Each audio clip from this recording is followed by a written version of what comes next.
सलाम, नमस्ते, सत श्री अकाल। मैं हूं रजा और आप देख रहे हैं रजाग्राफी। अफगानिस्तान से सारे लेटेस्ट और बड़े एक्सक्लूसिव अपडेट आपको इस रिपोर्ट में मिलने वाला है। आपको बता दूं सबसे बड़ी खबर कि आईएस का खतरा बिल्कुल बहुत ज्यादा बढ़ चुका है। यह आप अच्छी तरह से जानते हैं। मैं आपको कल की रिपोर्ट में यह बात बता चुका हूं और आपको यह भी बता चुका हूं कि किस तरह से अब होटल्स को टारगेट आईएस करेगा और आईएस ने खुलकर अब तालिबान को चैलेंज कर दिया है।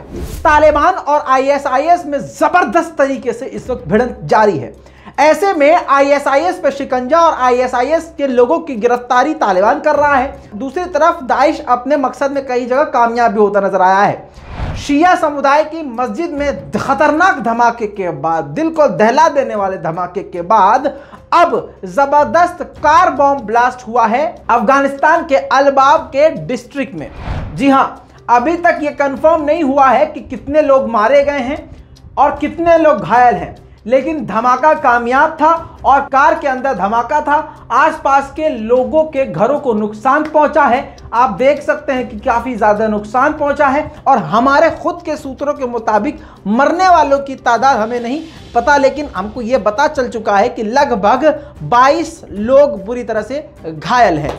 दूसरी तरफ तालिबान को कतर ने एक बार फिर से झटका देते हुए कहा है कि तालिबान को रिकॉग्नाइज करना प्रायोरिटी नहीं है, वहां के आम लोगों की जिंदगी में सुधार लाना प्रायोरिटी है, एजुकेशन प्रायोरिटी है और जो आम जिंदगी के लिए जरूरी है, रोटी कपड़ा मकान, वो ज्यादा जरूरी है। यानी फ्री पैसेज टू पैसेंजर्स, इसके अलावा कई सारी बातें कतर की तरफ से कही गई है जो कि तालिबान को बिल्कुल पसंद नहीं आने वाली। दोस्तों, शिया समुदाय को टारगेट करते हुए आईएस ने जिस तरह से खतरनाक अटैक किया था शिया मस्जिद के अंदर, उसका भारत सरकार ने खुलकर कठोर विरोध किया है और गुस्सा जताया है। भारत सरकार की तरफ से इसका विरोध करते हुए कहा गया है कि यह हैवानियत है, इसको एक्सेप्ट नहीं किया जाएगा और ऐसी घटनाएं पूरी दुनिया को दहला रही हैं। यह सरासर गलत है और आतंकी है और हैवानियत वाला काम है। दोस्तों, इसके अलावा बता दूं कि हसन नसरुल्लाह यानी हिजबुल्लाह के लीडर का बड़ा बयान आया है। उन्होंने नेशनल टेलीविजन पर शिया समुदाय पर अफगानिस्तान में हुए हमले की कड़ी निंदा करते हुए कहा है जो तकफीरी आतंकवादी हैं, जो दहशतगर्द हैं, वो ये चाहते हैं कि अफगानिस्तान में सिविल वॉर हो जाए, आपस में ही लोग मरने लगे, आपस में ही मुसलमान लड़े और भिड़े। दोस्तों, आपको बता दूं कि एक्सपर्ट का यह भी कहना है कि कई ऐसे मुल्क हैं जो चाहते हैं अफगानिस्तान में शांति ना आए, क्योंकि अफगानिस्तान में शांति अगर आएगी तो तालिबान मजबूत हो जाएगा। ऐसे में यह बात समझ में आनी चाहिए कि आईएस को कौन सा देश सपोर्ट कर सकता है। जाहिर सी बात है, अमेरिका के अलावा और अमेरिका को बाप कहने के अलावा कोई भी आईएस को सपोर्ट नहीं कर सकते। हमेशा से मैं दोस्तों एक बात कहता रहा हूं कि कुछ भी अफगानिस्तान में हो, लेकिन सबसे ज्यादा नुकसान आम जनता को हो रहा है। तस्वीरों में देखिए, आम लोगों के पास इतना पैसा नहीं है कि वो एक टाइम के लिए रोटी खा सके। वो जो लखपति करोड़पति एक वक्त हुआ करते थे, वो भी अब बर्बाद हो चुके हैं। लोग अपने कपड़ों को, सामानों को सड़कों पर बेच रहे हैं। बच्चियां, औरतें भीख मांगने पर मजबूर हैं। औरतें, अच्छे घर की लड़कियां और औरतें सब्जियां बेचने पर मजबूर हैं। बेहद गलत है, बेहद खतरनाक है, बेहद दुखदाई है। तालिबान को इसके बारे में सोचना ही पड़ेगा। दोस्तों, तस्वीर एक और नई सामने आई है। अफगानिस्तान के निमरोज के इलाके से अफगानिस्तान के लोग अब फरार हो रहे हैं ईरान की तरफ। तस्वीरों में आप जो देख रहे हैं, लगातार गाड़ियों के सैलाब और पैदल भी लोगों को जाते हुए देखा जा रहा है।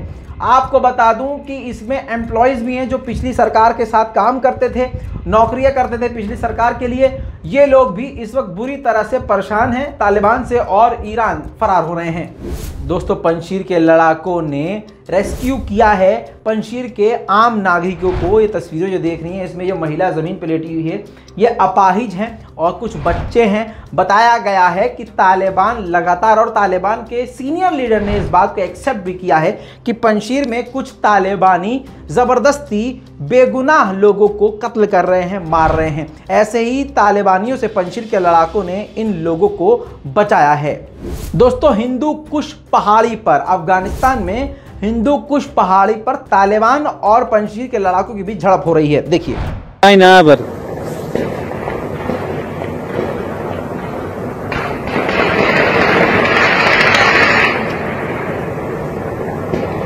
इसका काम मालूम है। फैसल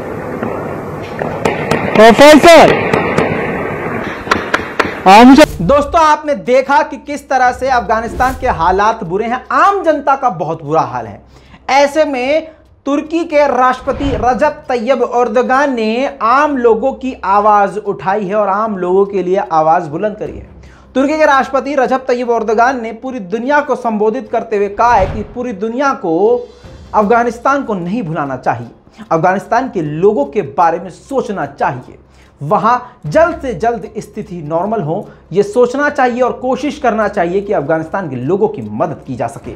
दूसरी तरफ अब जब इमरान खान, प्रधानमंत्री इमरान खान को यह बात पता चल गया पाकिस्तान के कि अब सारी दुनिया ही, इवन खुद इमरान खान का भी इस बात पर अभी खुलकर यह कहना नहीं है कि वो तालिबान को रिकॉग्नाइज करेंगे। ऐसे में अब इमरान खान ने एक और नई बात कही है। उन्होंने कहा है कि अगर दुनिया ने तालिबान को रिकॉग्नाइज नहीं किया तो तालिबान 20 साल पुरानी स्थिति में चला जाएगा। दोस्तों, दूसरी तरफ कजाकिस्तान में भारत के विदेश मंत्री जयशंकर और सरगेई लावरोव यानी रूस के विदेश मंत्री के साथ मुलाकात की और कई सारे मुद्दों पर बात करी। उनमें से एक मुद्दा अफगानिस्तान है। आपको बता दूं कि रशिया ट्रिपल गेम इस वक्त खेल रहा है। एक तरफ से ताजिकिस्तान को सपोर्ट कर रहा है तालिबान के खिलाफ, दूसरी तरफ खुद तालिबान को सपोर्ट कर रहा है अफगानिस्तान में, और तीसरी तरफ भारत से भी हाथ मिलाकर दिखा रहा है कि भाई साहब हम आपके साथ हैं। अब देखना यह है कि असल में रूस किसके साथ है। दोस्तों, एंटी तालिबानियों में और भी लोग शामिल होते जा रहे हैं। आपको बता दूं, अफगानिस्तान में बबियान इलाके की महिलाओं ने हथियार उठा लिए हैं। तस्वीरें देखिए, जी हाँ, हथियार उठा लिए हैं, बंदूक उठा लिए हैं, गोले उठा लिए हैं और तालिबान से लड़ने के लिए तैयार हैं। दोस्तों, अमेरिका के साथ तालिबान की मीटिंग के बाद अमेरिका ह्यूमैनिटेरियन मदद के लिए, मानवता की मदद के लिए, खाना पीना, पैसा, मेडिकल, ये सब चीज़ें बड़ी तादाद में मदद पहुंचाने के लिए अफगानिस्तान को तैयार हो गया है, लेकिन तालिबान को रिकॉग्नाइज करने के लिए सीधा इनकार कर दिया है। दोस्तों, भारत की आपको एक खबर याद होगी कि असम में 14 लोगों को गिरफ्तार किया गया था, मुसलमानों को, जो तालिबान को सोशल मीडिया पे सपोर्ट कर रहे थे। कई दिनों के बाद कोर्ट की तरफ से उनको रिहा कर दिया गया है। दोस्तों, ईयू ने बड़ी राहत तालिबान को दी है, अफगानिस्तान को दी है। 1 बिलियन यूरोज मदद तालिबान यानी अफगानिस्तान की करने को कहा है और उसके पड़ोसी देशों को भी, जहां पर यानी पाकिस्तान और भी दूसरे देशों को, जहां पर अफगानिस्तान के लोग जाकर, रेफ्यूजीज जाकर बस रहे हैं, रुक रहे हैं, पनाह ले रहे हैं। दोस्तों, इस पूरी रिपोर्ट पर आपकी क्या राय है? अपनी राय कमेंट में जरूर लिखिएगा, रिपोर्ट को शेयर कीजिएगा। मैं हूं रजा और आप देख रहे हैं रजाग्राफी। जय हिंद।